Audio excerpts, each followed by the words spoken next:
Well, everyone, we are back again in the town of Runic. Or, well, you're not really in the town of Runic anymore. You are all very, very high above the surface of the ground. Our last session was a little bit of a complicated one. You were given this rad airship to leave the city of Runic and make your way to Drakencourt. The idea, make it to the city. Discover why in the world these people are partnering up with the Sageborn. Sageborn who are murderers and monsters. You hate them. But they're being harbored by Drakencourt for some reason. Furthermore, we knew that there might be something fishy going on there with the forebear of Drakencourt. So, you guys do make your way to the city. You fought through quite a few bats. You fought through a giant rock, but you made it safely to the town. When you got there, you were able to touch bases with Mr. Northwesson, a roguish rapscallion goblin papa who's so far been a pretty reliable companion. Maybe a little emotionally stunted. I think we're all emotionally stunted. I reckon, well, yeah, a little bit. You left his residence, and through some sneakery and some subtlety, you were able to make your way into the city. When you were there, you encountered in a bar a former captain of Drakencourt's military, Force Break Speed, now laid off and more or less drinking away his sorrows, wondering why the city that he would have given everything for gave him up. Afterwards, you were given directions to go to the building that might have had something to do with the forebear. You weren't given too much instruction. On the way, with some directions from Harlan's lovely Uncle Ernie, you were directed to go up into the Palace of Drakencourt, where you saw that the king has been dead for a long, long time. Harlan grabbed the crown. You made your way to the building. You discovered that Drakencourt has destroyed the monastery where Harlan once used to live. Things did not get easier, though, because up ahead, you found that the forebear of Drakencourt was more or less being taken hostage by its own city.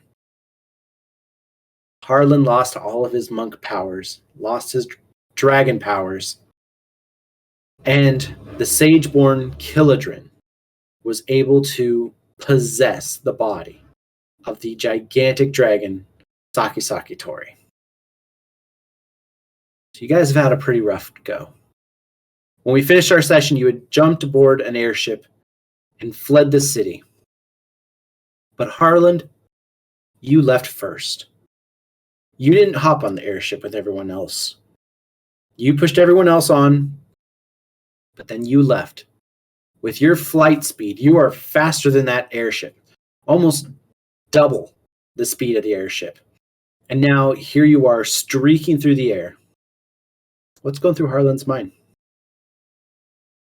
Harlan's very distraught. He's very unsure. He had lost everything once before and had found a new hope or a new way of life in these monk abilities and studies, and then to lose all those again, he's very lost and distraught and angry.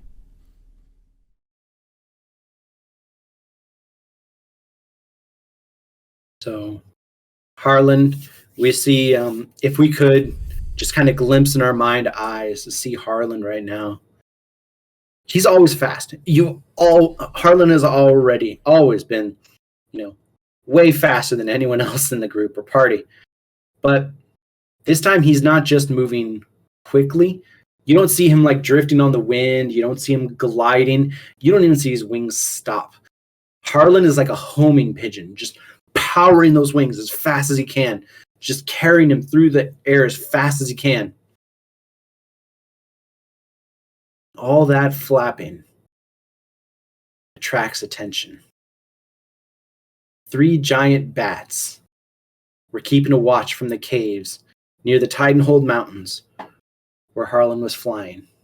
And now they've seen this bird alone, an easy target. And they leap out to attack. Harlan is taken by surprise. These bats came out of nowhere. But he looks at these bats, and you see his fist clench. Back on the ship, you guys are traveling from Drakencourt right now. How are you guys handling leaving the city? Zyle's more confused than anything, trying to understand like what just happened and what that means for everything that's going on, like trying to put the pieces together, but not really having any reference. And I think mostly Zyle's just wanting to get back and talk to Star Guy. I can't remember his name off the top of my head. Olim. Zyle's mostly wanting to like get back and talk to Olim because he has a feeling that stars are going to be shifting around like crazy right now, and something really terrible and big just happened, but he has no idea how to fix it. So that's all rolling through his head, but Zyle's also trying to talk to Wes and being like, hey man, how you doing? I know we just met your dad. Like, he's trying to like keep his mind off of what's going on by talking to Wes, but also trying to like make sure Wes is okay at the same time. Yeah, Wes is very confused and like, he just met his dad and he's on the outside trying to look okay, but obviously this is a very, very epic, crazy time. And so Wes is, he now that he's actually thinking about what is happening because they're actually sitting down or resting on the ship. He's ready to attack when they get there to defend his friends, and he just looks at Zyle, and he's saying that he's okay, but he looks at Zyle and he's like, I might be okay. I think I'm good as I can be. I think I'm as good as any of us can be. But what do we, man? I know that we are the quote unquote chosen. I know that we are who we are. But like, Harlan's powers are gone. What can we do against that? I mean, I know. I mean, I'm just again a goblin playing dress up, And like not. I appreciate You're much more than that. Okay, well, I'm a pretty damn good shot. Yeah. But this is some next level shit. Agreed. But I mean, there's a wise guy once had a pointy hat, and he said that it's not about the times that you're born in. Most people don't want to be born in crazy times, but it's about what you do with the time that you're given. So all we can do is make the best of the time that we're given and try to make things as right as we can. So we can't worry about the big stuff too much at the moment because there's nothing we can do. All you're going to do is tie yourself up in knots. What we can focus on is what we're doing right now and getting back home, trying to make sure everyone's okay. So, what do you say we just like do something on the deck or something, do some target practice? I don't know. Let's try and get our minds out, keep our senses sharp. What do you say? Have I Speaking told of you the that? deck. Okay, I was just gonna say, have I told you that your words of wisdom and like maturity can be awful annoying sometimes? Because I just want to be brooding, but my God, I love you, man. Appreciate it. And you are not the first person to tell me that. Speaking of the deck, while they did not accompany you on the adventure, Kilty and Bintata are both on the airship with you. No doubt you guys have worked to kind of get them caught up to speed, just what happened, what's going on. And you can see they're not really wearing it super well. Kilty is just pacing around, fidgeting, retying knots that are already tied in the rigging and securing things that are already secured. You see Bintata, he's just sitting, just holding his stomach. Fear and concern just gnawing away at him. And every now and then you just see him walk by each other and just put a hand on each other and just try to reassure each other. Two frightened people just trying to tell the other that it's going to be okay. Zyle, something unusual is happening to you. You feel tingling in your hands and on your arms. Those blue marks, originally they were more or less in geometric or cosmic patterns, but now their color is paling out. And it looks like it's growing. Your hands are now entirely light blue. And that blueness is traveling up your arm. You can almost see it moving in real time. You can see this blueness crawling up your arm. Slowly but surely. You could feel tingling in your feet too. And you don't even have to take your boots off to guess why. But it seems like for some reason you're changing. Yugi, is this you? Because this is weird and I'm scared. You don't see any runes. You don't hear a reply. Okay. Now, Wes, you've been trying to keep your mind off of things.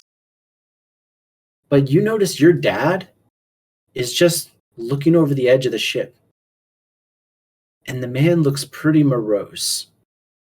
He's pretty down in the dumps. Wes walks over to him, and Wes slaps him on the back. Like, you're not gonna jump, are you? And something like that you might expect a chuckle out of him, but your dad doesn't laugh. He just kind of looks at you and he looks crestfallen. His mohawk isn't even standing up as tall as it normally does. It looks like it's drooping to the side a little bit. No. I'm sorry. And he looks at you and is like, hey, so you moved out of Wolfrin, huh? Yeah, I did. I mean, I feel like I didn't really have a choice, when I mean, I moved out of Wolfrin the same that you did. Something calls you out of there. When that happens, you see his eyes like focus on you, like anger almost swells up in his chest when you say that you left Wolfrin for the same reason. But he composes himself and he calms down because at the same time he feels incredibly ashamed. He says,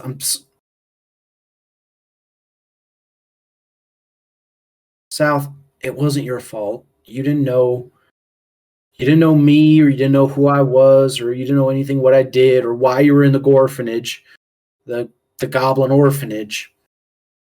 I'm not the only one that does that. But when I did what I did, when the king died, he died for a reason, He was psychotic. He was going to bring down the entire kingdom. And I thought to myself, what kind of a kingdom is my boy going to live in? And so I made the hardest choice I've ever made in my life. I gave up a life with you. I gave up a future with you so that you could have both a life and a future. But now, if moving was so easy, you just pull up stakes and just leave town. I never in all my time since the death of the king have I ever asked myself if I made the right choice.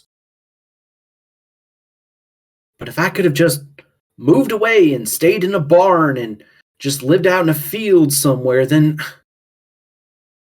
why did I do anything that I did? If it wasn't going to be for your future, then I understand why you left. I understand. You're the chosen, right? I guess.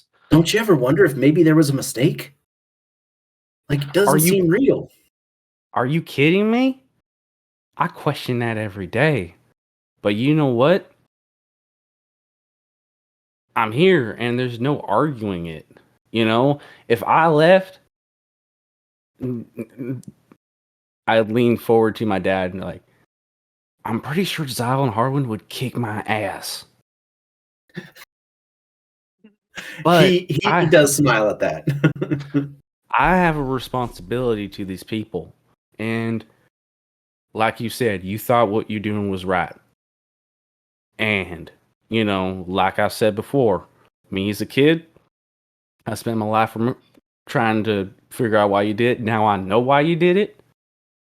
And you know what?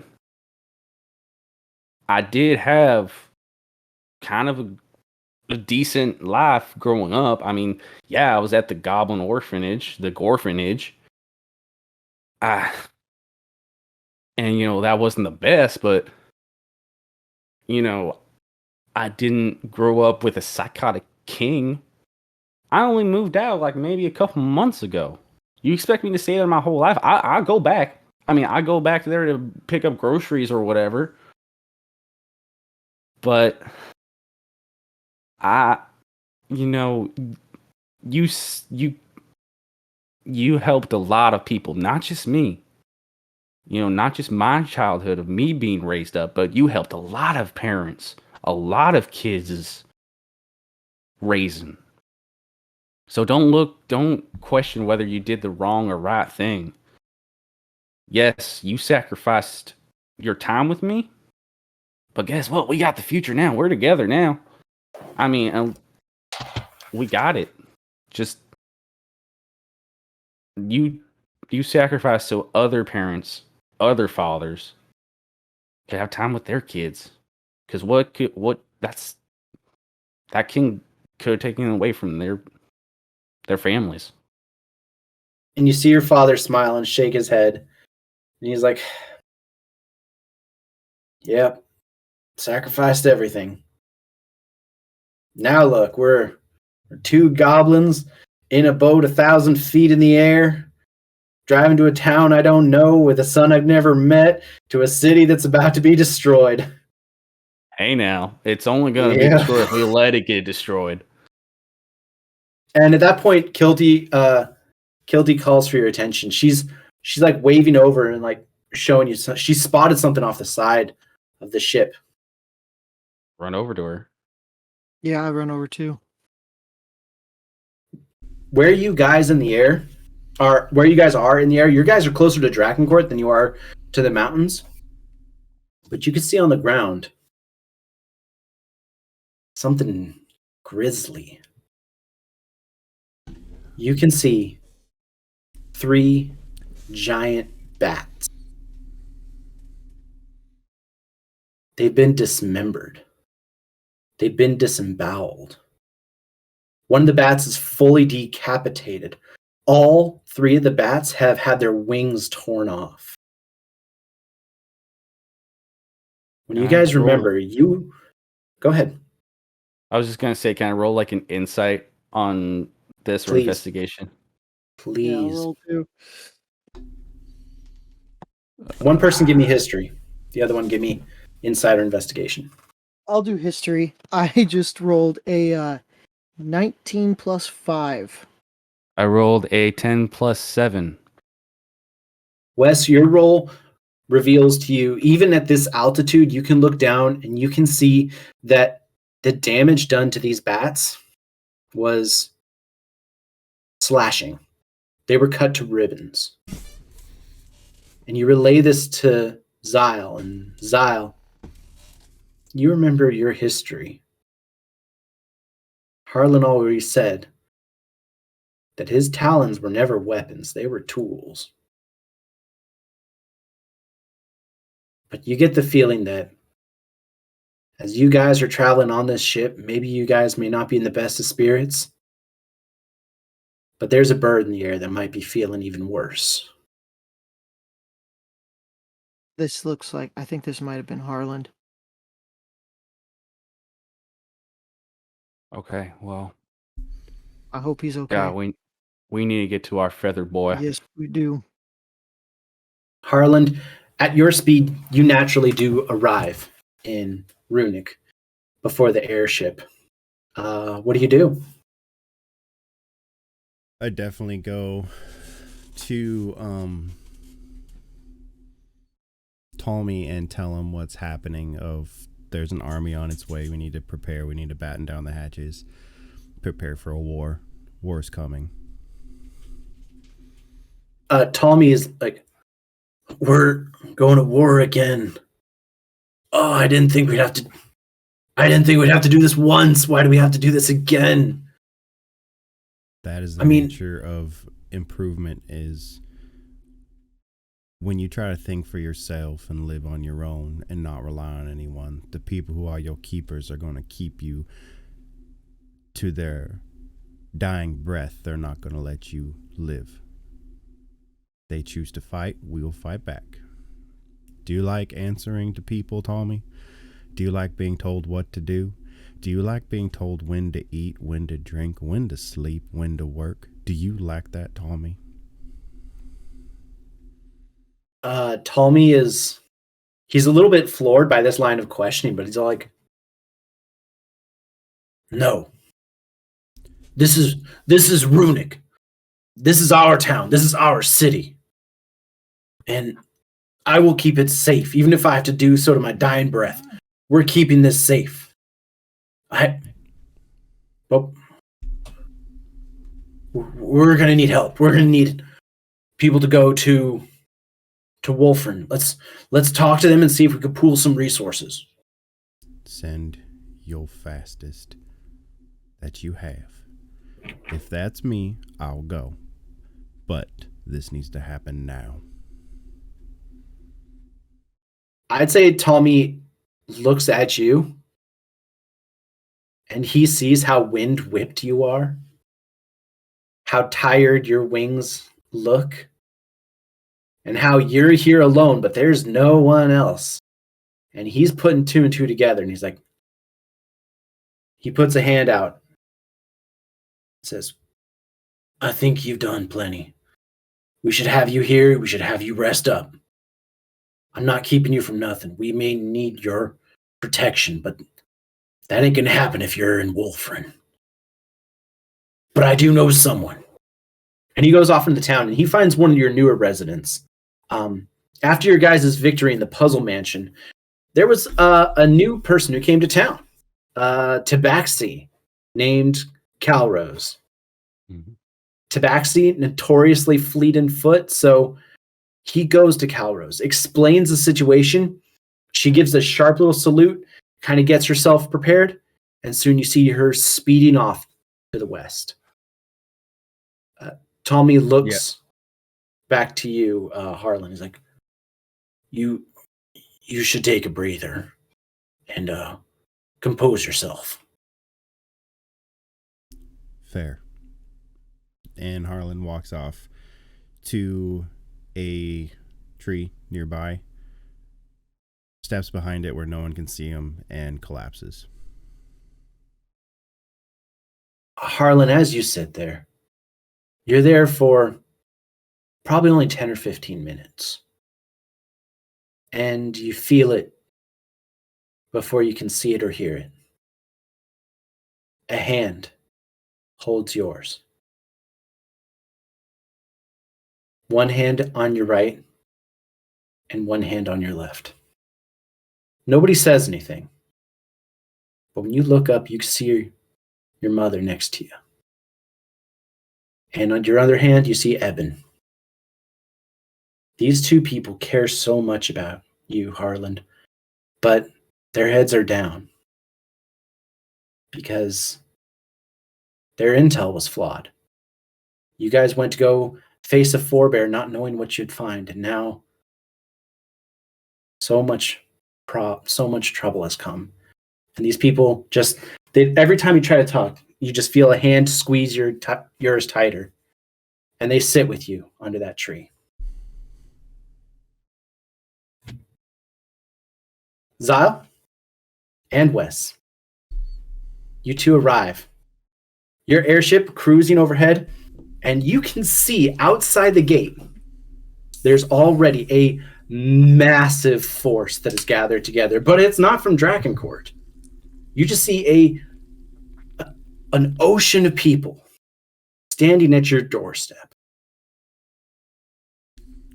Your airship touches down. You guys unspool the little rope ladders. You shimmy yourselves down. What do you get do? A little slide thing that like airplanes, like when the airplane crashes, do we slide down that?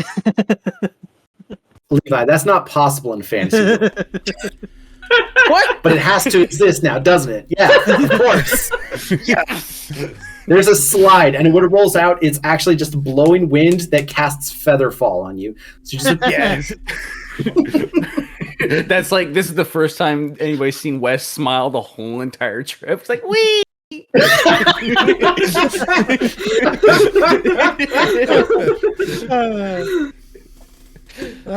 Hey, bro, can I just tell you, like, honestly, hey, thanks for bringing a little levity. This is a heavy episode.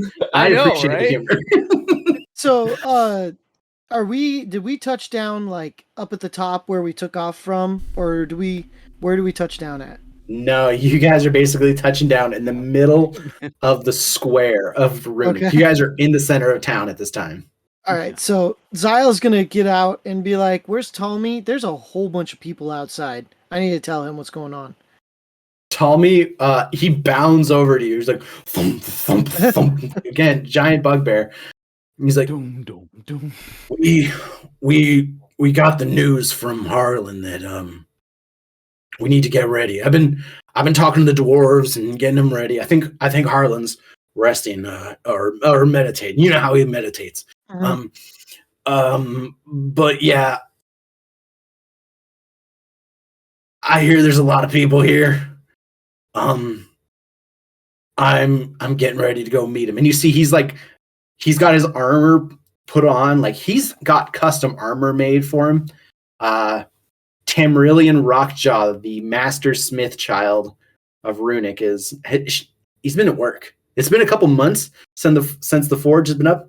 Since then, all the goblins basically have half plate and they have custom weapons, and even the Loxodons and several dwarves have like armor sets prepared and weapons for themselves. Like, your boy's been busy. Nice. But Tommy still looks basically half dressed. Like his chest plate's on backwards, and his pauldrons are like upside down. They're basically in his armpit. He's just like, let's go meet him.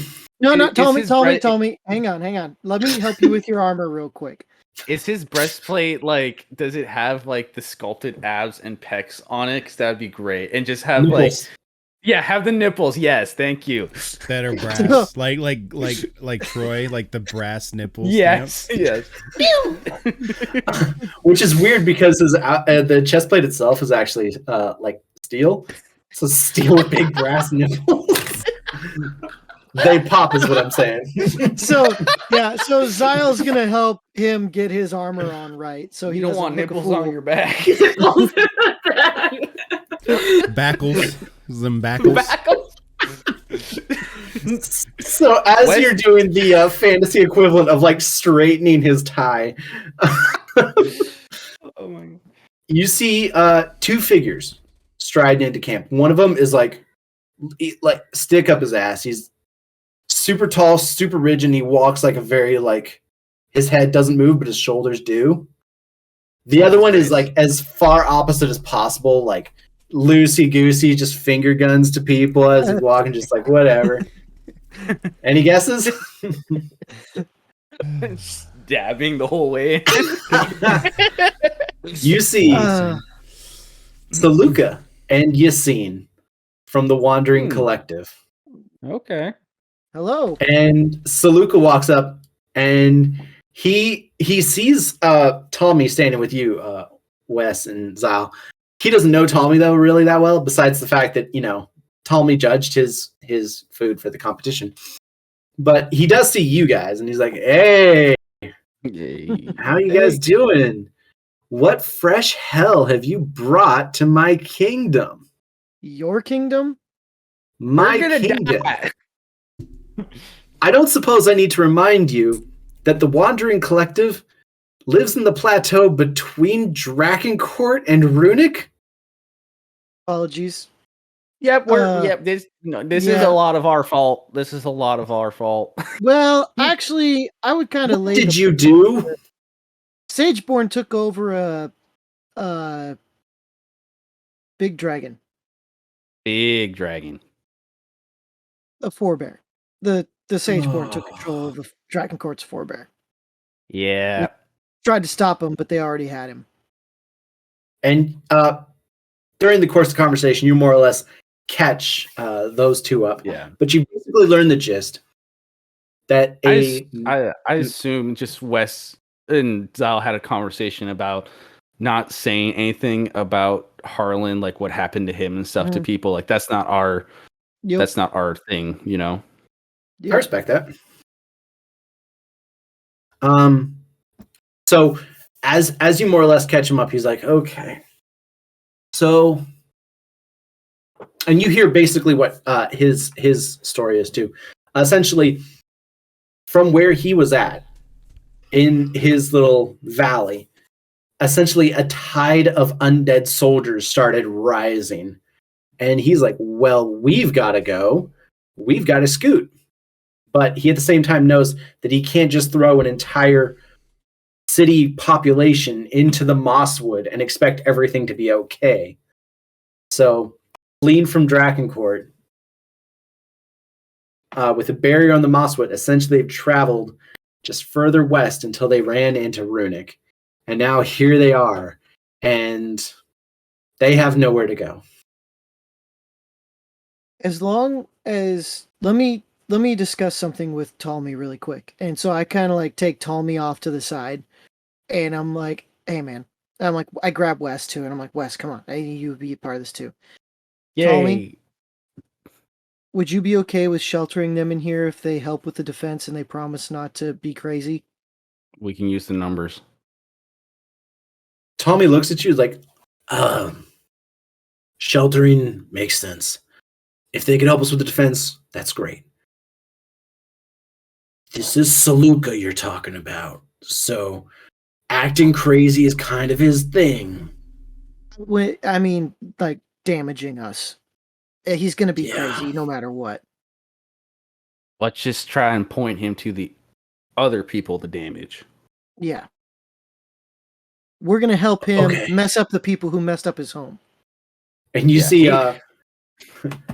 Tommy reaches out and with two fingers, just fingers that are between the two of them as wide as your head, Wes. He just goes bonk on top of your hat, just like knocks your hat down over your eyes. Like, "Yeah, I guess you know a little something about aiming the crazy, don't you?"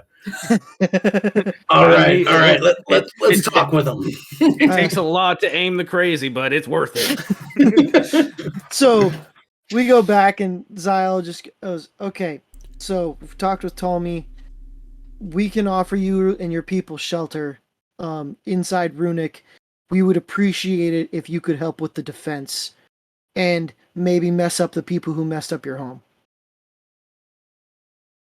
Saluka looks over at Yassine, and Yassine looks at him, and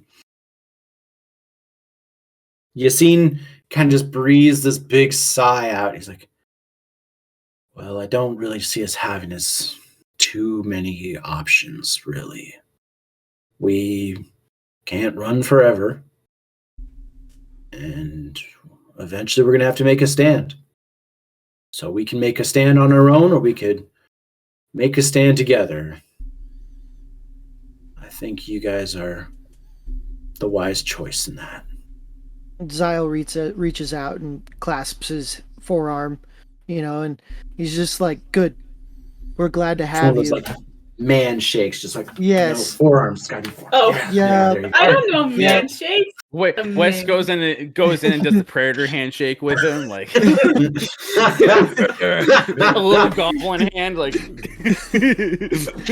So You would Zyle flatten Zyle kind of is just like, "All right, let's get your people in here and get everything squared away."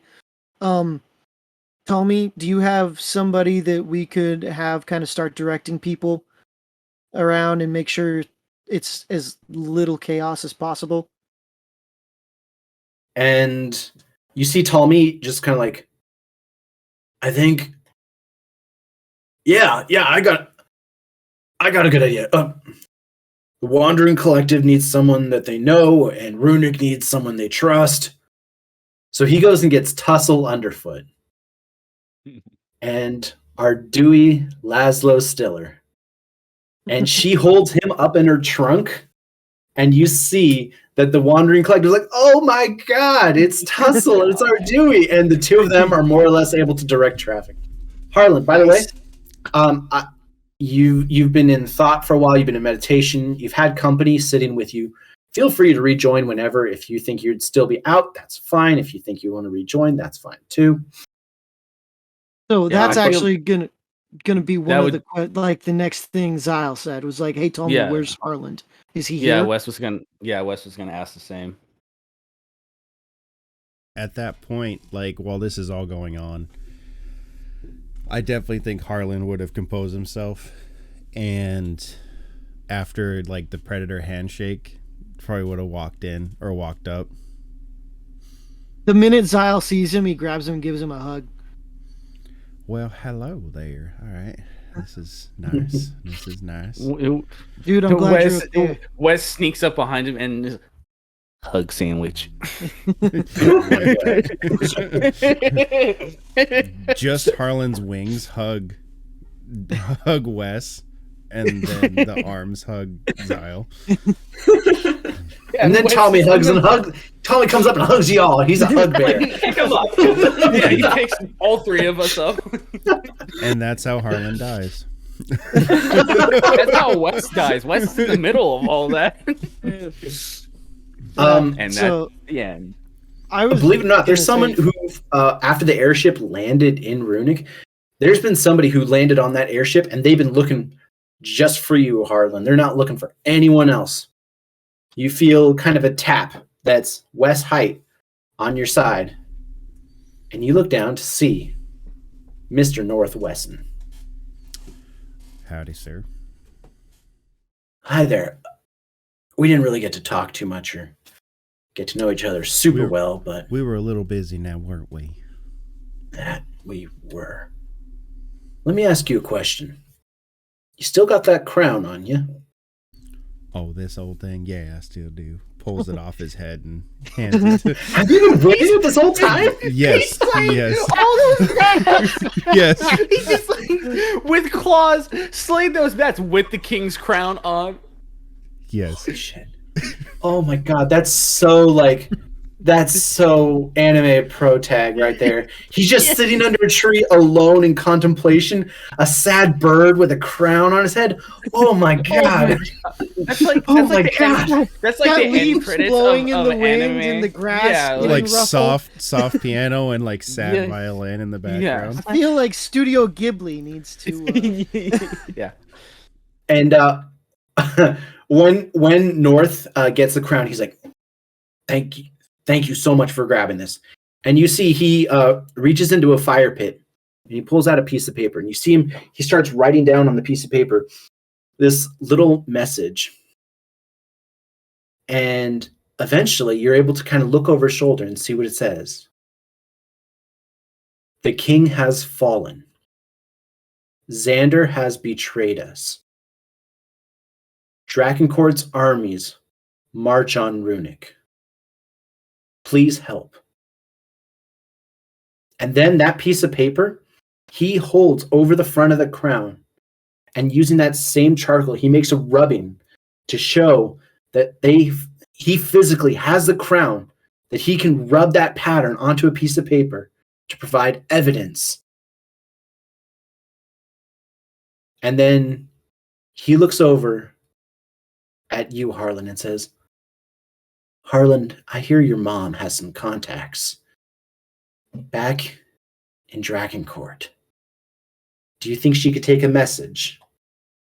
Yeah. To Mama! the captain? Mama! Hey! Right here, son. I guess we got to make a run. There's paper. I don't know who to go to, but he does. I got this. Blanche, she gets the paper. When she gets the paper, she looks and she sees the message first and is like, but when she sees the rubbing of the crown, is like, that's good. She rolls that up, sticks it in a satchel on her hip, and you see her just like that, just no words, gone. And you see her flying back to Drakencourt like you flew from Drakencourt, Harlan. She's off like a shot. And in no time at all, your mom has vanished over the horizon. So at this point, well, since we're all here, like, Zyle kind of remembers something, and he's like, "Hey, North, Mr. Wesson, I have a question for you."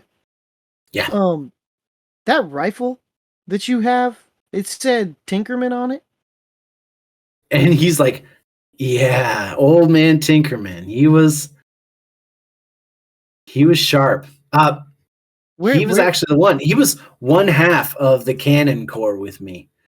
You see, I made all the powder, but he designed the actual rifling system for the barrels of the cannons. He designed the cannon composition. Like he did so. You know, the funniest thing about it, the guy retired and just opened up this little handyman store. He was a shining star at the time, and he pulls out that rifle. It's like, oh, this was a custom job of his. And you see, he just holds it close to him. He's like, I had an idea for a weapon that I could bring in undercover, that I can assemble and disassemble. And nobody had done that yet. But Tinkerman found a way. Guess what my last name is? See, not gonna be West goes up to Hi. North. Will's up to the dead. It's like, can you take a hint? It's in your hands.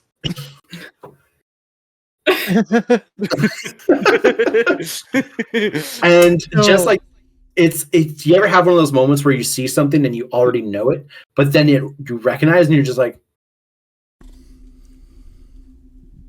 oh my god, you're a split image of your father. You know that? I wouldn't know. I never really knew the man. I'm sorry, I never put two and two together, but yeah. He's co-creator of the canon core of Wolfrin. He did amazing things. That is amazing to me. I guess it must have come from somewhere. I'm an artificer. Like, I can make all kinds of stuff. And so, like, I kind of like reach out and I touch the rifle and I cast the improved weapon on it. Oh, okay. And you only just, get like, so many of those, I think. That's an infusion. yeah. Stop it, whatever. Yeah. But he looks at it, he's like, oh, that's awesome. Yeah, that's insane. Zyle, there's that tingling, but it's already reaching your upper thigh. And that tingling is even spreading across your chest. That tingling has covered your rune. Your entire arm and much of your torso is now a pale blue color. I need to go find Olam. Olam. I need to go find Olam quickly. I don't know what's happening to me. It doesn't take much effort. You've been there several times. When you arrive at the the hut, you see as you arrive, Velma leaves. And Jinkies. Oh, jinkies.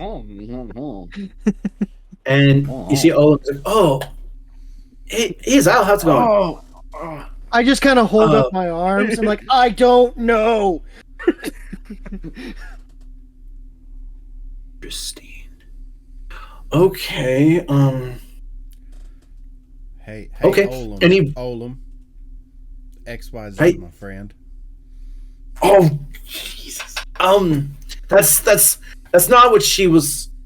She's going to make more medicine. I think Guilty's with her. Oh, Okay. sure. Okay. Yeah, You gotta tell sure. yourself. Gotta find Sure, some sure. clues down yonder. Yeah, I see what you're clues. saying. Yeah. I mean, So Olim, he invites you into his shack, and he's like looking at what you got, and he has a piece of birch that's just like sitting by his fireplace, and he pulls the birch and he peels the bark off, and then looks at the underside of the bark, and he starts like comparing the spots on your hair follicles on your arm to like the underside of the birch bark. He's like, that's not it. He grabs a wine glass and shatters it to pieces, then holds the glass sideways and like checks the light and how it lines up with any moles or marks or indentations or creases on your arms. Just not seeing it. In his pack, he pulls out shades of quartz and he's looking at your arm through various shades. But nothing's really coming together. He's just, I've never seen anything like this before. It tingles like all up and down my arms, my legs. I can feel it creeping up my torso, like it's like just below. Like I kind of pull down the neck of my shirt, and I'm like, look, it's like right here. I don't know what this is.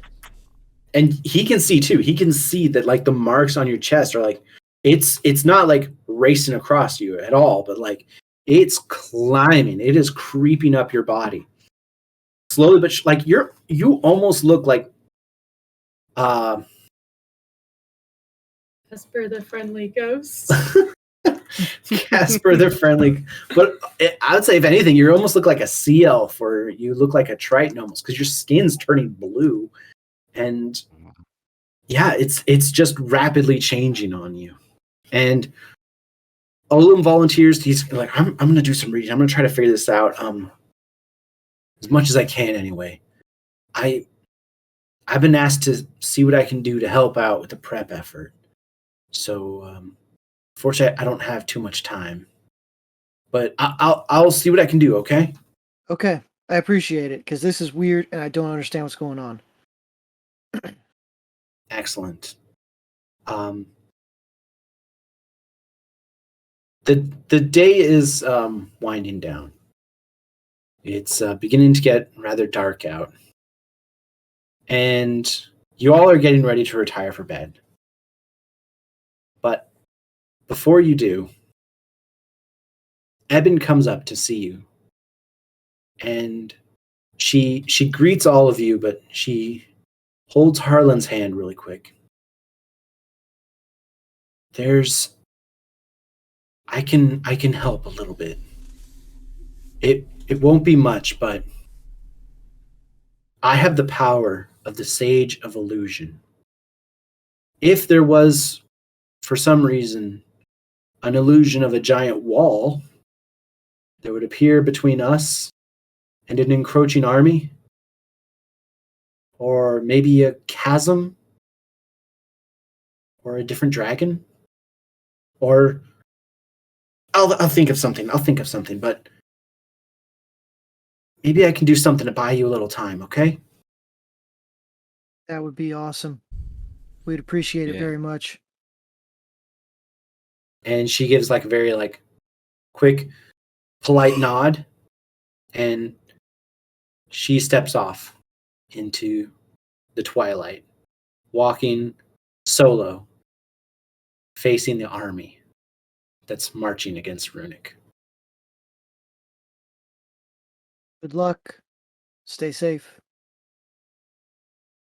Zyle, since you've arrived, Zyle, since you've arrived in Runic, things have been busy. Harlan, since he got there first, he's been able to kind of like spread the word, and people are in preparation now. Various animals and livestock are not out in the fields; they're kind of being penned at the moment. Children are being kind of brought to the center of town. There's a little bit of a dugout, so they're kind of a little bit below in the basement, and that's kind of where they're going to stay for the time being. But there is one place of activity that's really drawn your attention, and it's the forge. Since you've arrived, you've heard the forge hammers just working nonstop, and it's just going and going and going and going. So, Zyle, I'm going to walk over to this forge and just like check out what's going on and see what they're working on and everything. So, like, what exactly are they working on at the moment? At this time, you see Tam. Tam is just busting out swords mostly, and there are other dwarves that have been trained, but they're basically just kind of apprentices at this point. Tam is the only really experienced blacksmith in the kingdom. So Tam is, just busting away, and you can see this. He's just a kid. He's just no older than 5 or 6, but he is swinging his hammer as hard as he can. And even though he's just a little boy, you can see his arms and his shoulders and his chest have already got a lot of definition for someone as small as him. He's just banging away and cruising. Right now, he's working on making sure that if there are any members of the Wandering Collective that needed weapons or needed some armor, if they need a custom set, they're SOL. But if they need like a helmet or a breastplate, Tam's going to try to provide. Tam, how's it going? You are doing amazing work. Tam looks at you, and his eyes don't follow his head when he looks up. Like he's feeling fatigued. The kid's wearing out. Tam, take a stop for just a second. Hey, someone get him his juice box. Yeah, Tam. Tam unleashes the power of the sun, and then all of a sudden he's able to get right back to work. So Tam, I had some design ideas. How fast would you be able to put together a couple of cannons? A few cannons. I could probably get a few, maybe one. I don't know. Well, it depends on how soon the army is going to get here. Aren't they supposed to be here like today? Well, we've got somebody trying to buy us a little bit of time. But this. Okay. I have. Okay. Time. Okay. All right. So I have. If we can get at least one cannon, just one cannon with some specialty shot that I had been designing when I was working in the Cannon Corps, but I was never able to do because we're in the army. We got to do everything the same. So this is something that I was working on for a design, and there's 2 different shots that I'm wanting to use. One is something I'm calling a chain shot. It's 2 halves of a cannonball put together with chain linking them. And that's a good, big, mess up their siege equipment round. The other one is a bunch of smaller balls all put together. And I don't know, I almost want to call it the big pepper box or something like that. But it's anti-personnel round. And it just spreads out all over the place, is what my brain says. And so, if we can get a cannon with these mounted up on top of the wall in front, if they get past all of the army or even firing over our troops, we could use this effectively. I also have something else that's a little bit more in depth, but we don't need metalworking so much for this. If you have some people who are good with wood, there's this idea that I have for improving on a catapult. And by using a whipping motion, we'll be able to make this stuff we can throw bigger rocks and throw them farther than the other people can. I'm gonna call it a trebuchet, I think. I don't know why. And got one other thing. Just came up One from nowhere. one other thing is I was working on a idea for this thing that we could do, and it's a fire that doesn't go out with water. And I know that we've been making a lot of Falcon Punch lately, and so that stuff burns real hot. If we mix that with grease, that could make a very sticky substance that's not going to get washed off or put out with water. So we could put that in some kind of a pressurized container to shoot it out over, or we could just dump big vats of it over the wall. So I don't know if you could just like delegate that, because that seems like something that anyone could do. What are your thoughts? Tam, he walks away and comes back with his dad, just holding his dad's hand. It's like, hey, Dad, Mr. Zot has these ideas. We need a cannon. We do have the one cannon still. But I think I could get another one done. They say they have somebody who's slowing down the army. And if that's true, Dad, we could have 2 cannons up there to help keep us safe. And right now we just have, and he starts explaining like the process for what he thinks is going to be involved. He's going to focus himself on building a cannon before the army arrives at your guys' doorstep. Harkin like overviews the idea for the chain shot and the giant pepper box, and he's like, "Oh, okay. This is pretty straightforward. Chains aren't too hard. We can make chains. We can do that." And he gets some blacksmith apprentices, basically. Tells them the schematics, and they start working on it. And before too long, he's like, "Now, the fire that's a little out of our wheelhouse, but if we talk to our Dewey, we might be able to work something out. But the catapult, I ain't got a clue on that one." And at that point, you hear a voice behind you, just, "I might be able to help with that." And you look at Yassine. Yassine's been more or less overhearing this, and he looks over. You seen what? Ba-da-ba-ba-da-ba. Levi. Ended the podcast. Hey, that was fun, everyone. All right, good night. Yassine is like, people like us who spend so much time traveling, you don't really spend a lot of time smithing. You kind of need a stationary area to really set up a smith, but woodcraft is a different matter. Let me see if I could get someone on this. And soon enough, Yassine has recruited some people, and they're going to start working on designing some catapults. Excellent. Thank you. Furthermore, the Wandering Collective, now that they've kind of been basically herded in, it's so busy and it's so cramped. And I gotta like express, there's some low-level stress. Like even now, if you're like go to like the Pike Place Market or you go someplace that's like super busy and can be bumping shoulders with people, it's like that anxiety you feel that because the population of Runic is over more than tripled because all these people have just boom all at once gathered into your town. But soon enough, even the people who are somewhat naturally chaotic in the Wandering Collective, they're getting prepared. They're getting ready. There's a satyr corps, a centaur corps. There's various elves. There's nagas, the snake people, who are ready to raise arms and face off against this army that's coming your way. And night falls.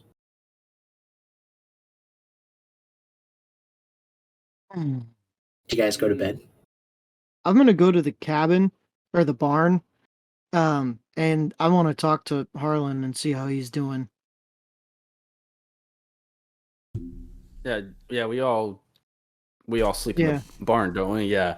I Mhm. think that's a good idea. But before that, Wes takes his doodle ring, and when the cannon is ready, he's going to draw a goblin on it, draw himself on it, and and name it Old Wes, because he heard it's called the Big Pepper Box. So And It's gonna name before it Old West. yeah. before we leave there, I drop down from my thieves pack the bag of 1,000 ball bearings. Like, here you go. Here's your pepper shot. Forgot you had that. Oh, That just lands in Harkin's hot little hands, and he's like,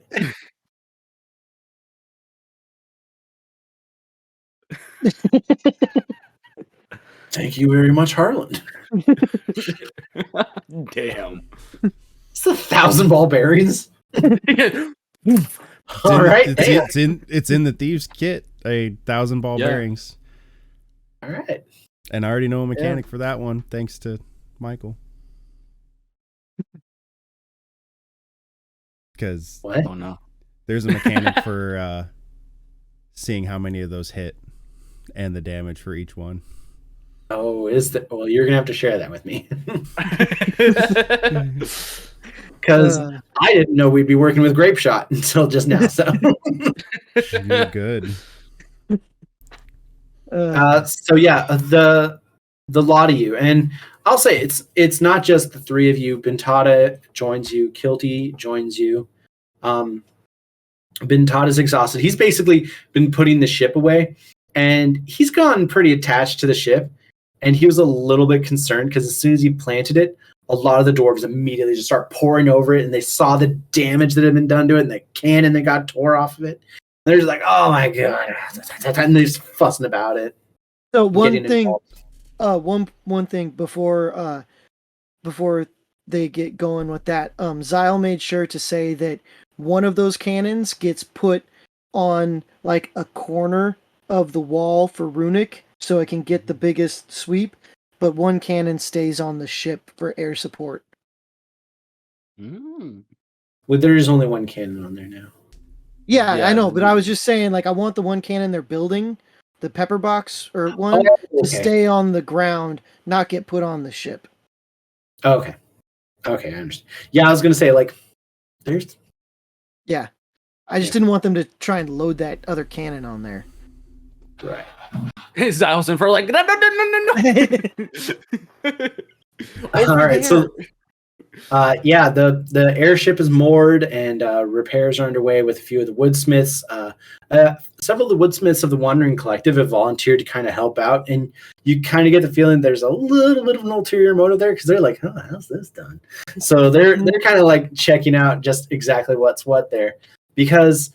And this just kind of now occurs to you, Zyle, like maybe people that spend their whole life traveling all over the land would actually really make a lot of mileage out of an airship. They would do something with that. Yeah, they would. Zyle become like a freaking like car salesman, but like an airboat salesman. Slaps the roof of the boat. This baby can hold a lot of cannons. And Kilty joins you. She's got dirt under her fingernails and she's got sweat on her brow. She looks like she just looks rough and like she always has dirt under her fingernails. But she looks like she was just like freshly gardening. And yeah, basically she just got done helping harvesting medicine. But yeah, at this time the 5 rune chosen are sitting together in the barn. How you doing, Harlan? Oh, I'm great. Don't even fret. I'm doing amazing. I saw what you did to those bats, man. You aren't great. Oh, I don't know what you're talking about. I didn't see no bats. Just flew We saw them- straight and true. Nah, we saw them on the way back, bro. Bintata puts a hand on your back. Zai's like, I'm glad you weren't accosted by animals, Zyle. And Harland and Wes, and we all agree. lost my temper.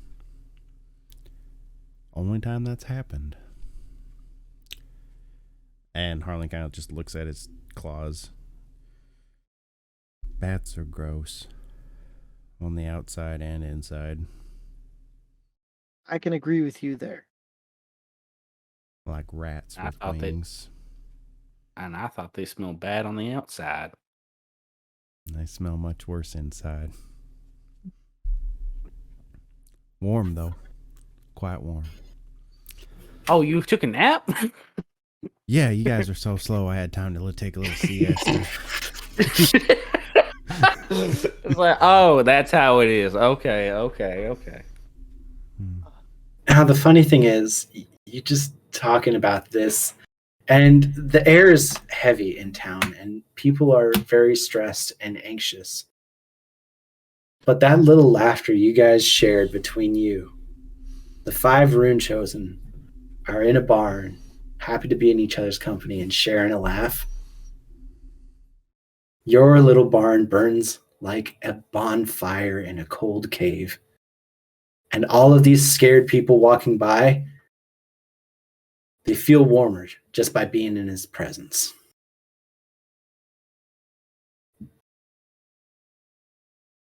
Well, I'm gonna turn in. See if I turn into a blueberry overnight or what's going on here. I don't know. I call dibs on eating you if you turn to a blueberry. Character question: who eats who if somebody turns into blueberry? I think I'd bake a nice pie.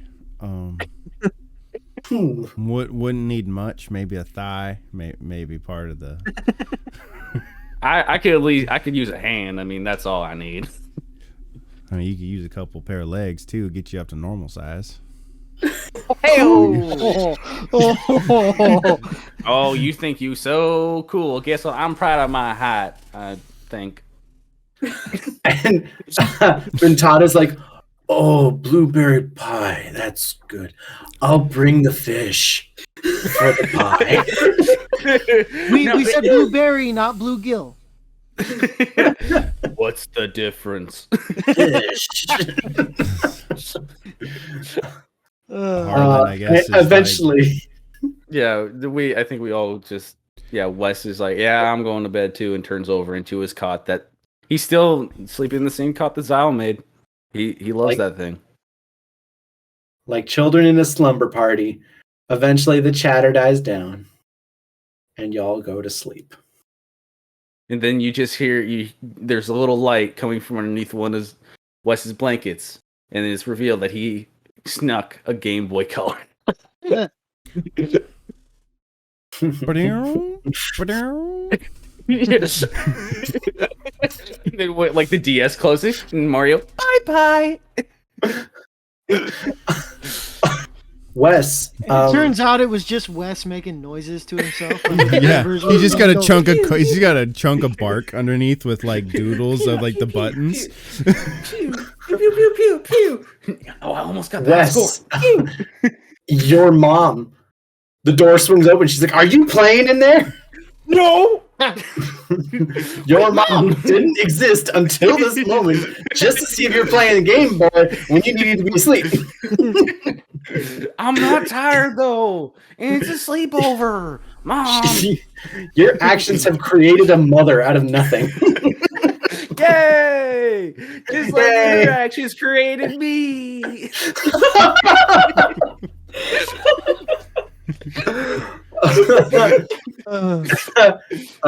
That's not canon.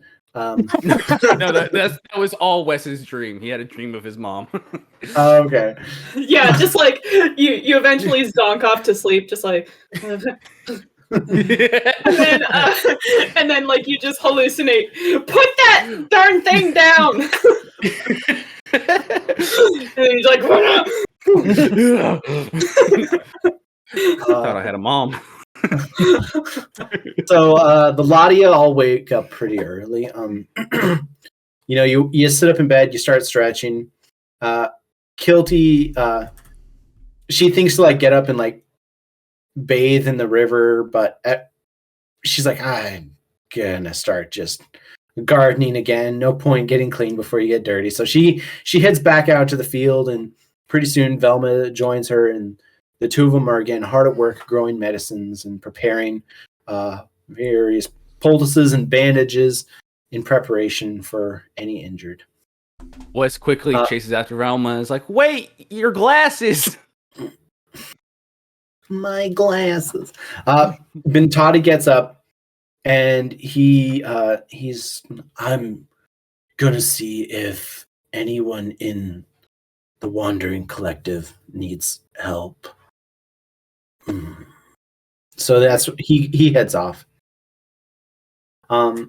Zyle, when you sit up, you hear a sound. It's a sharp sound, but from where you are in the cabin, it's kind of faint. It just bang, bang, bang. I wonder what that is. So I guess I'll get up and go check it out. When you get out of bed, there's tingling on your neck.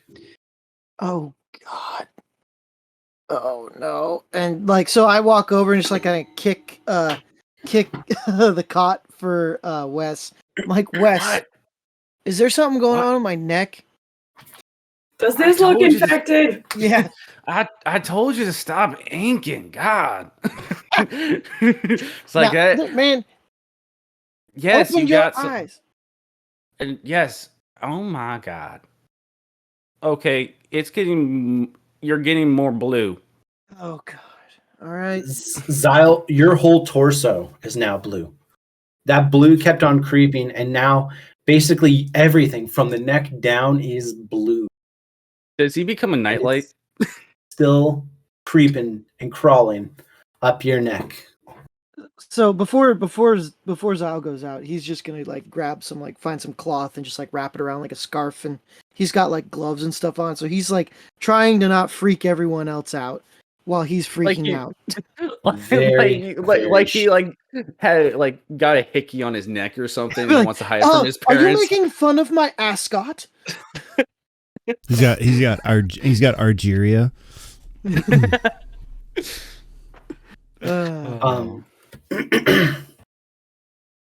And then I'm just gonna be like, all right, I'm just gonna go find that sound first, and then I gotta go find Olam and see if he's got any idea what's going on. So you step out and you start looking around for the source of the sound, and it doesn't take you long to narrow down exactly where it is. It's the forge. And you can see inside a sight that fills you with inspiration and sadness simultaneously. You see Tam is still working. Oh my God. That little hammer in his hands is now bound in place with a stretch of fabric, as he was no longer strong enough to swing it anymore. Dude. But he's strapped that hammer to his hand, and you can see that cloth is bloodied. The blisters that have formed on his hand have already popped, but he's kept going. But next to him, you can see a cannon ready for assembly. So Zyle is just gonna walk over there and like he's gonna forget all about going to try and find Olam, and he's gonna go pick a bunch of good berries off of the bush and take that kid and sit him down and be like, hey, breathe, rest for a minute. I'm going to assemble this cannon. And I unwrap the hammer from his hand and I squish a good berry in there, and then I'm just like, eat the rest of these now. And you see there's a little bit of reluctance in his eyes. And it's something I really want to relate is that Tam has been blessed with the knowledge of a master smith. He is a genius at his craft, a genius that is impossible for someone at his age, but he is still, in essence, a kid. Mm-hmm. But he's a trooper. He's a champion. Right now, he knows that if he just pushes himself just a little bit harder, he can help keep his friends safe. So he keeps pushing. But when you offer him those berries, you see him, he just like sits down and just starts to eat that berry paste. And he takes a drink of water, and it's a sight. He takes a drink of water, and like when he pulls his cup down, the water's black because he's just covered in soot. And the kid is eventually sets it all down and just falls asleep in his seat. Just tumbles How old is over. he again? It's about 5 or 6. So Damn. Zyle, first thing Zyle's gonna do is, who is Tam's dad's? I can't remember. Perfect. Harkin Harkin. Rockjaw's his name. So Zyle's gonna take Tam and just pick him up and take him over to his dad and be like, "Hey, don't let him work for a few hours at least. If he wakes up, just make him relax. Look at his hand, man. Everyone's got their limits. I know he knows so much, but we can't let him kill himself trying to save everyone else." And Harkin, he feels this weird combination, kind of how you felt, saddened but inspired by the determination. He feels deep sadness that his boy did this. He is dumbstruck. He's a father looking at his son, everything he can for his friends. There's that level of pride that a father feels to see a hardworking boy, and that's tempered with his sadness to see the situation his son is in. But he has mixed feelings on the matter, and he's like, I'll see to it he has a soft bed.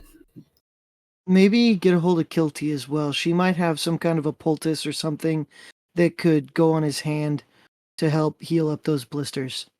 Yeah. That sounds good. And the now like a fully asleep Tam, like he is laying back in his dad's arms and full on mouth open, tongue out, snot bubbles. He's just he's ugly sleeping right now, but goddamn, if anyone's earned it, this kid's a champion. So at that point, Zyle, he's just gonna go back and go put that cannon together and get a crew to kind of get it installed and stuff. And once that's finally underway and he sees where it's gonna be put and everything, he's like, okay, now I gotta go find out what's wrong with me. And he starts headed that way. As you guys work on the cannon, and I'm going to say it's probably a joint effort. This is something that all of you work together on. Zyle, obviously, Foreman, you're kind of taking the lead on it. But eventually, by mid-afternoon, the cannon is assembled, and all you are feeling, you're feeling a little bit sore, you're feeling a little bit tired, but you know you've done good work. And as you're about to walk away, Harland, your eagle eyes catch sight of somebody approaching from outside the city. You just see through the open gate, there's somebody walking. She looks tired. She looks absolutely exhausted, but Eben's coming back. Harlan would fly over to Eben and kind of like throw his arm underneath her to hold her body weight up. And she's exhausted. She says she ran for most of the night, and she says, I did what I could.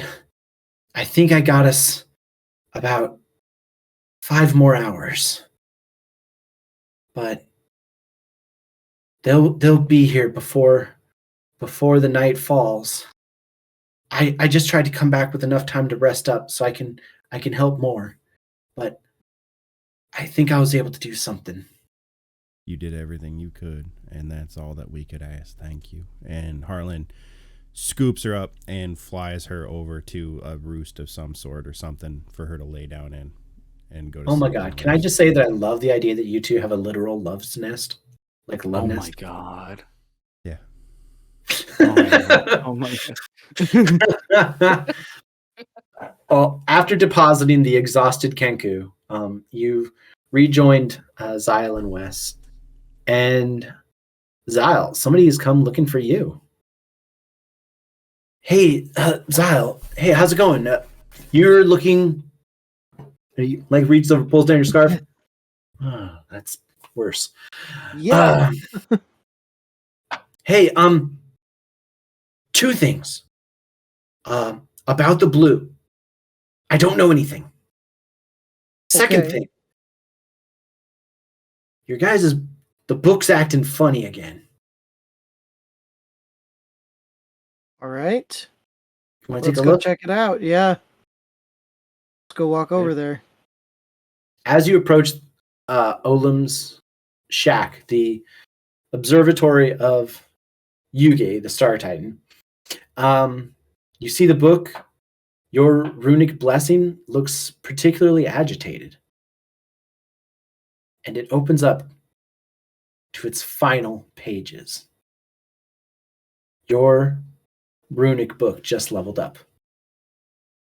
Oh, Oh snap. boy. Oh, okay. So what I sent over was the master list. It has every blessing and every combination of various charms. From here, you can design everything at a glance. It's all in one place. Please feel free to dress up your rune however you wish.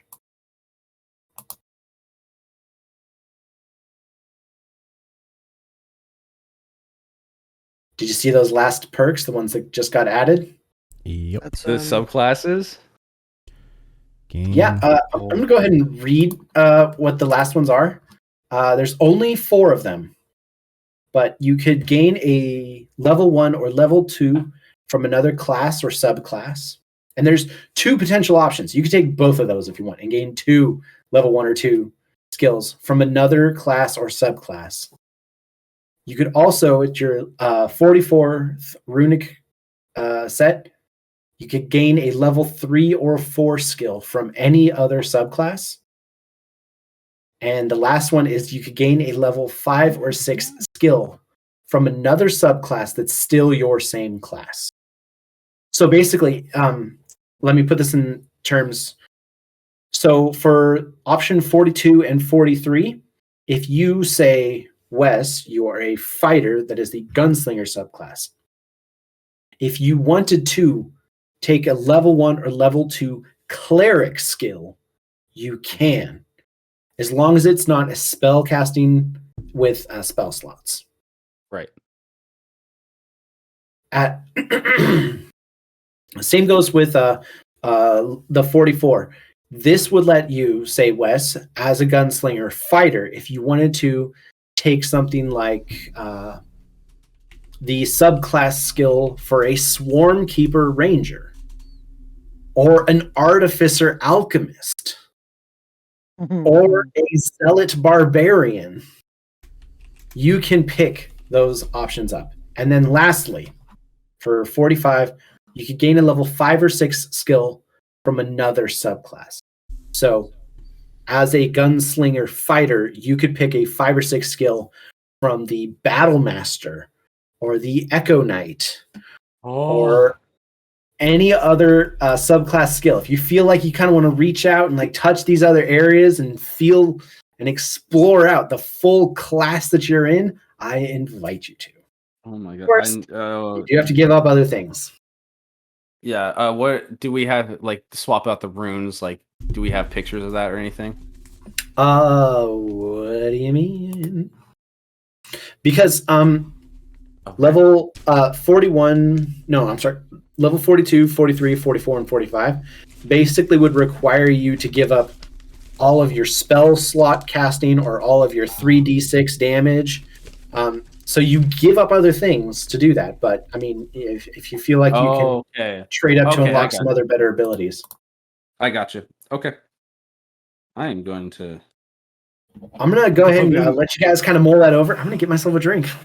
So after you guys have had a chance to look at your runes again, it was curious, actually. You guys touched hands on this runic book, and your eyes just kind of flashed white for about a half hour, 45 minutes about.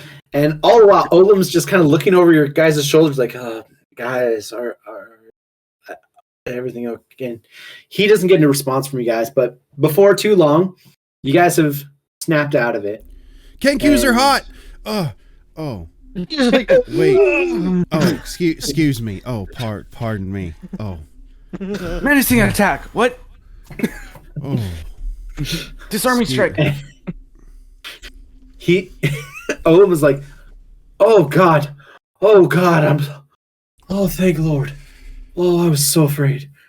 Oh, well, there's an army on its way, and all our advanced elite soldiers That's them. were conked out for almost an hour. He just Oh, wet thank himself. Like he was getting medicine out. He was like dabbing your guys' foreheads with damp cloths. It's like, oh my god, Like oh my god, smelling oh my god, salts and all that. What? We need a nap. But yeah, you've found out because of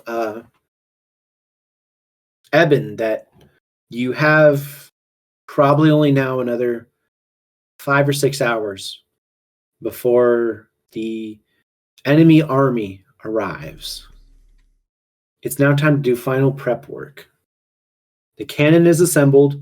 A team of dwarves has gone and taken that cannon and the other cannon that was built for the war against the thieves and has mounted them up on the wall as you requested, Zyle. There have been 2 catapults made by the Wandering Collective at this time as well. They're sitting behind the wall, but they are fully capable of throwing large objects over the wall. And mostly at this point, those who can fight are gearing up. You see, this time there's not just 2 Loxodons who are charging with you, but rather all the ones that are of fit and fighting age. It's about 6 of them are joining you on the field. A couple dozen dwarves have also geared up, and this time they're not just brandishing mining equipment. It's not like they just have pixes and hatchets like last time, but they have full war hammers and great swords and war axes. They're ready to roll.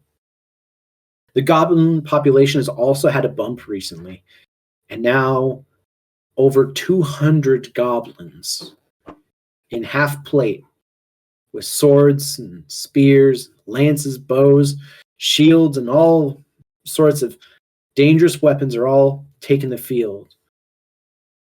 Bracken is with them. He, despite his old age, and he's still, like, when you see him move, his arms and his shoulder and his neck and back, he doesn't move smooth. It almost looks like his body's creaking. But when he picks up his great club, this great club has a body the size of your cannon, Zyle. The cannon that was just built. And he throws that over his shoulder. Boom. And he just walks out. And he's getting in position, ready to fight for his kingdom. Anything you guys want to do as you prepare? I think Harlan kind of sits down and is meditating, but I think he reaches out to Yugi. Is it daytime or nighttime right now?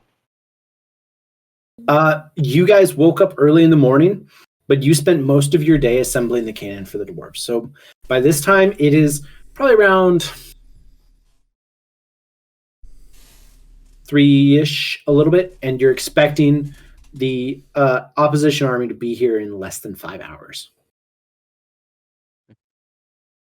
Zyle is gonna be walking around the cannons, just double checking everything, making sure the swivels all work, making sure they're rolling, the blocks and tackles, all the stuff that a cannoneer would be checking. He's making sure that all of that stuff is correct. He's going up on the airship, inspecting the cannon on that, and notice maybe they did a little bit of a repair on the Scorpion that was installed on the other side.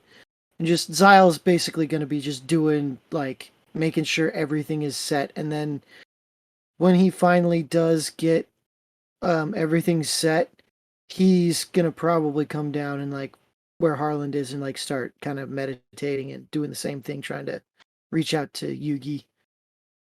Yeah, Wes kind of does a similar thing, like just kind of walking around, yeah, and making sure everyone's good and that they got everything that they need, last preparations. And then he starts polishing his gun, making sure it's all clean, that it's not going to misfire or anything. He goes over to his father and, makes sure that he's good. And yeah, goes over to the group, goes over to Harlan and Zyle and tries to do the same thing. So, joining you, Kilty and Bintata, the 5 rune chosen, all sit together, and you spend your time, and your hearts are racing still. Your stomach feels like it's gnawing away at your insides. The anxiety and stress for what's coming is difficult to bear. But as you sit in that field, before you take a place in front of the goblins, you try your best to be at peace. You spend your time in meditation.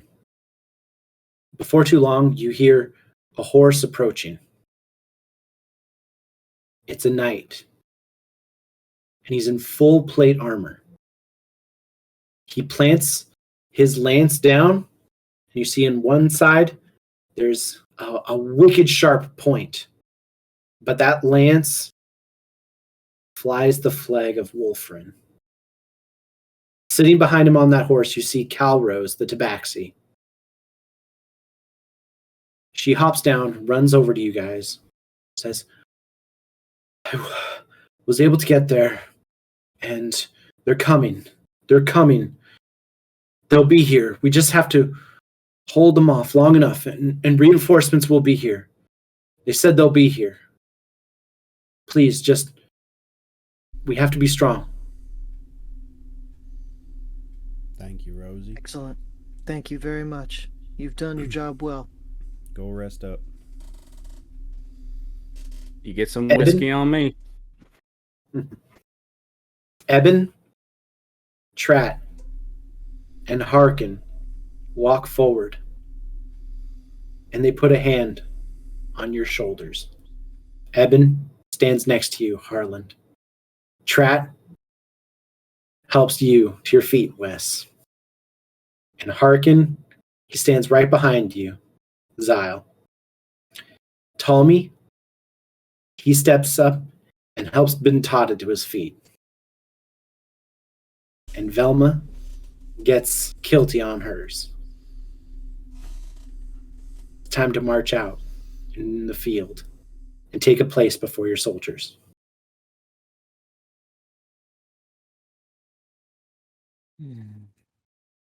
You could use a little bit of help right now.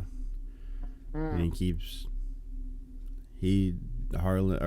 Harlan starts walking that way the entire time in his head, screaming to himself, Yugi, I have no strength. Yugi, help.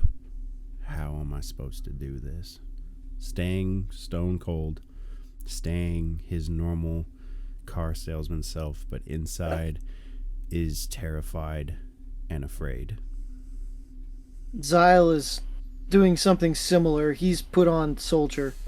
Basically, he just slipped back into that. He's walking stiff, but in his head, much like Harlan, he's just saying, basically, Yugi, you know I am not a general. I am not a commander. I am not a leader. You need to help me, because if I don't have help, a lot of people will die. You need to help me, please, please, please. Just kind of as he's walking, just walking up towards the front, just like, tell me what to say and what to do. I don't know. Zyle, that tingling feeling has grown up your neck. And it's now all the way, it's beginning to almost reach over your lips. It's already spread all through your scalp and is starting to come down from your hairline. At this point, there's no point, and so I just ripped the scarf off and just kind of like, whatever's happening's gonna happen. I'm sure people around are like, what the hell? Wes is doing.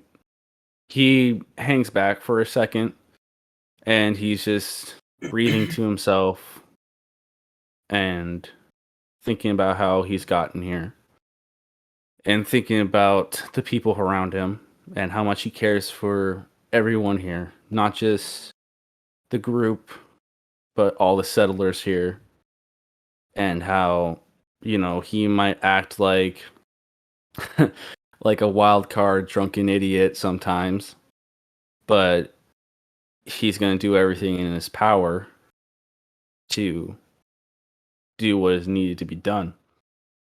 And, he reflects on where he's come from, where this started, and where he is now. And he fiddles with his gun in his holster. He pulls it out and does a quick flip, a couple tricks with it, looks at it, and then puts it back in his holster and starts walking with the swagger of a cowboy. In every single cowboy movie that he's seen, he just goes full on into John Wayne mode. It's just like, let's do this, partners. We got some cattle to rustle. You guys step to the front of the soldiers who've amassed together.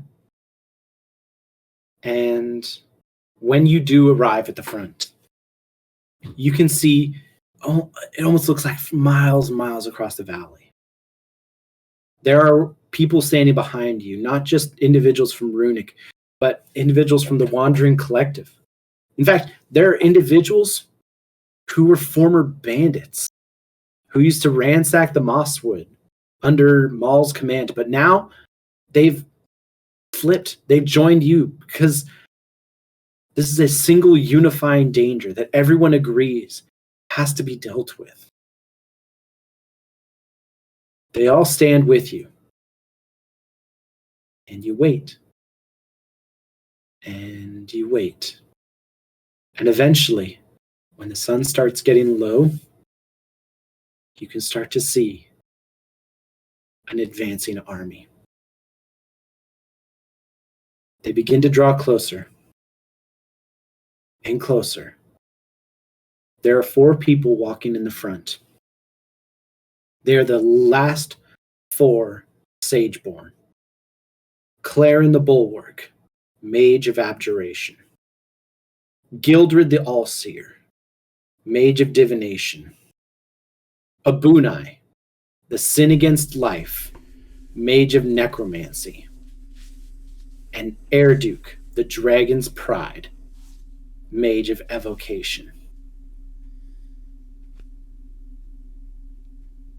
Several dozen paces in front of them, you see cocky swagger of Lord Xander,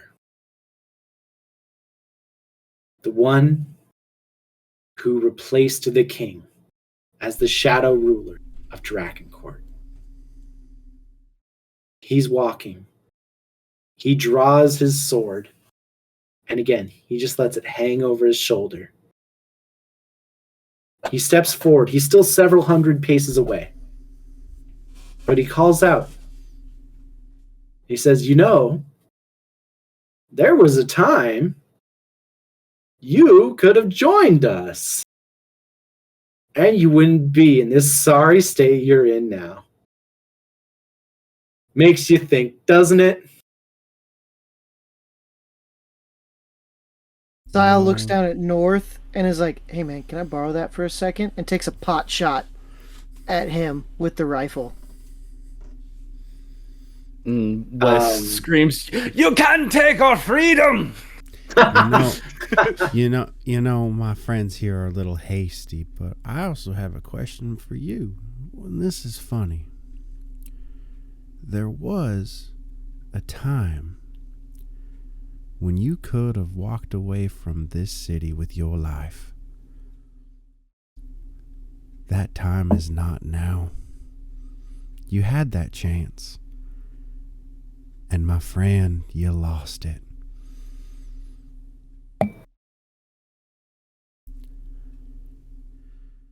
He chuckles at that. He's like, We'll see who walks away.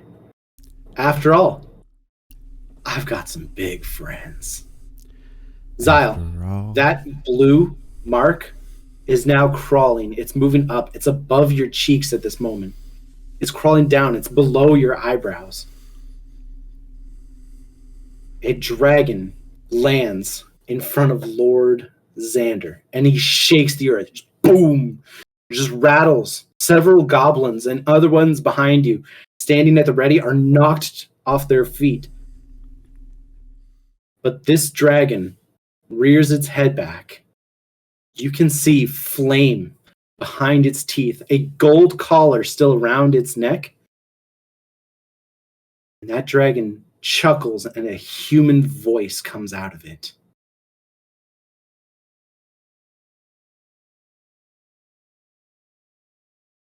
Xander points at you. Blow them away.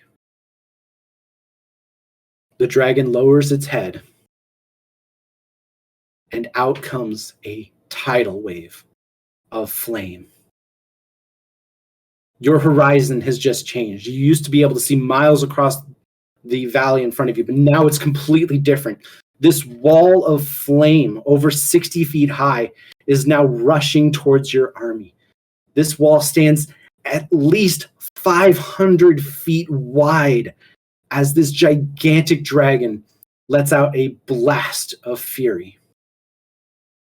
Yuki, now would be a good time. Behind you, you hear a voice. Long live Runic. And Tommy steps forward. In front of you, Tommy does something surprising. He throws his arms wide. That wave of flame crashes into him, but stops. Tommy catches a 500-foot wide, 60 feet tall wave of flame. Would you please read the description to yourself of what rune number 41 does? Block an attack. Any attack that has a damaging radius will be completely stopped. This attack will still hit you, but you can protect others. Tommy's arms are wide, and you can see his fur singeing away, his armor being blown away. But as it does, you see a mark on his chest. The first one at the barn. The original squatter of Runic. The first one of the rune chosen. He stands in front of you and stops the apocalypse with his hands. The flames die out, and Tommy collapses in the field.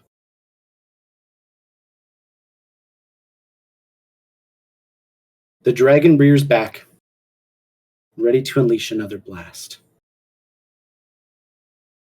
At this point, Suddenly, okay. Trees sprout from the field around the dragon's feet.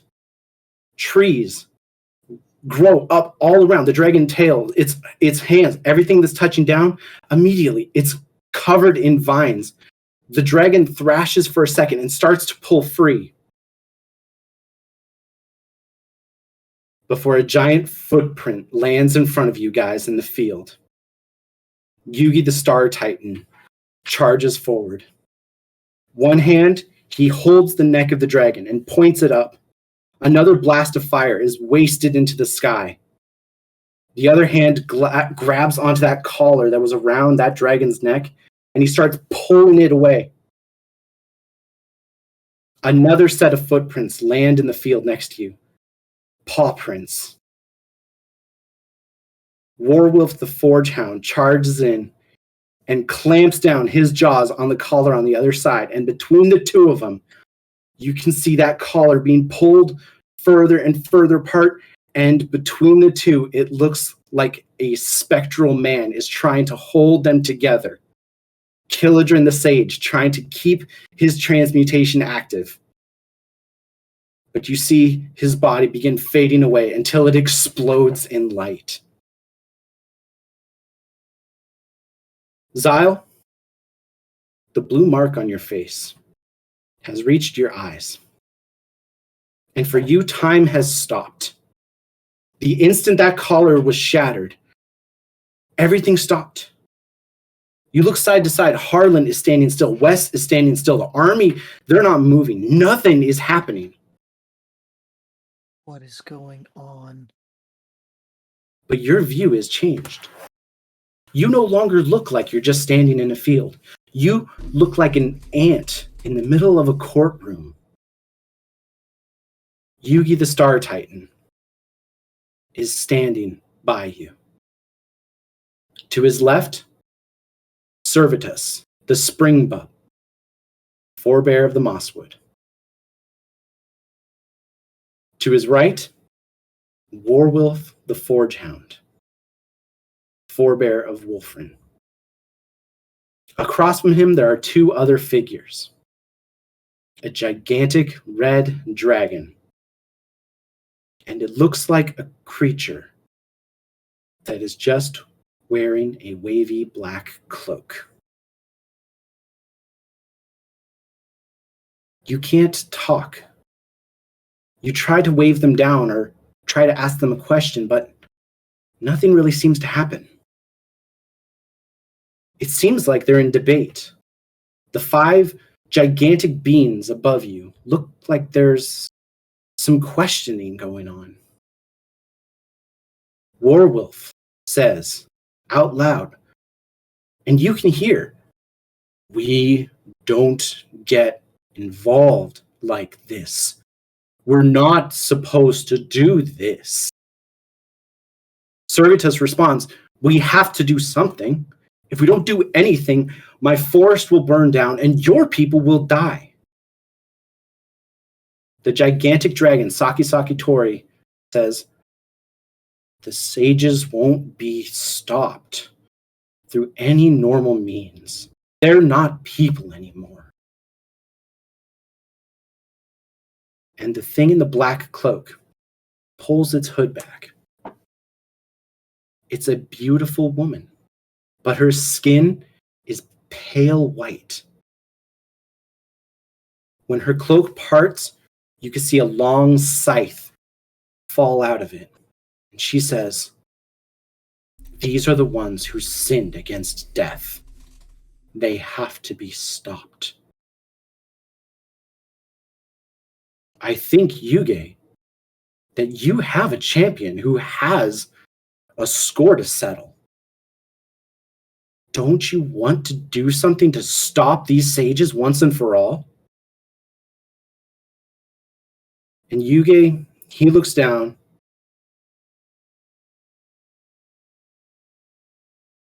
We're not supposed to act directly. We need to let the humans solve the human problems and the mortal people solve the mortal problems, but these sages demand extra attention.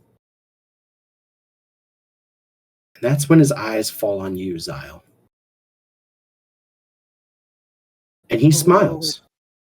He says, "I think I've got an idea for what we can do about these sages." Harlan and Wes, you guys on the field have your lives were just saved because of Ptolemy. And some goblins have come over to try to see if they could resuscitate him, but they pulled him back to the walls of Runic. But you already know the truth about him. But you look and Xyle's acting different. That blue mark that's been creeping over his body has now fully engulfed him. And now he stands, his eyes rolled back into his head, just staring at the sky. It seems like for a good 5 or 10 seconds, he just stands there. Then Zyle's head drops. His eyes close.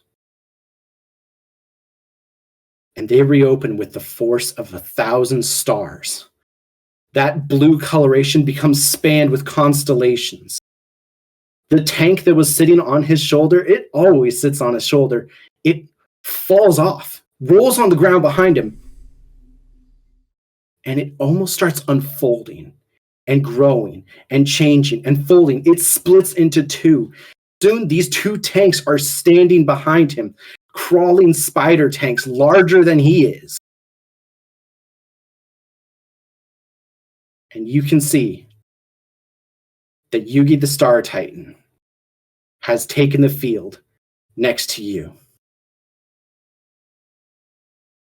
Wes, you feel an energy wash over you. You look at your hand. It turns silver. You feel a burning in your chest. You can see fire behind your rib cage as your skin seems to wrap around your bones. A long wolf tail grows out of your back, and some tall, pointed ears show up on either side of your cowboy hat. Southwest Steel Fang is now ready for battle. Bentata, a black cloak envelops him fully. And when it retreats from his body, you can see he has a jet black scythe in his hand. And he just seems to be floating above the surface of the ground. Bentata, Death's emissary, is on the field with you.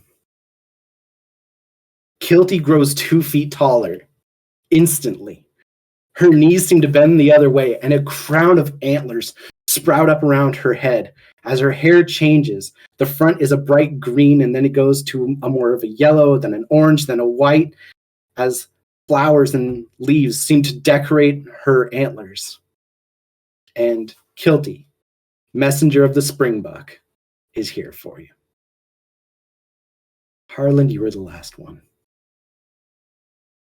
Harlan, horns sprout from your head. Wicked dragon horns sprout, and a second pair of draconic wings grow just beneath your others. Your claws grow into long, jet black, razor-sharp talons. All of your ki comes flooding back to you with all of your monk abilities, and then some.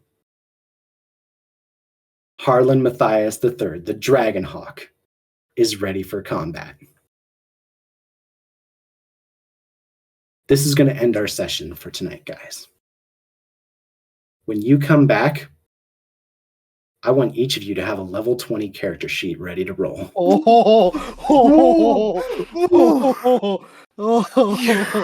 Yes. Oh my god.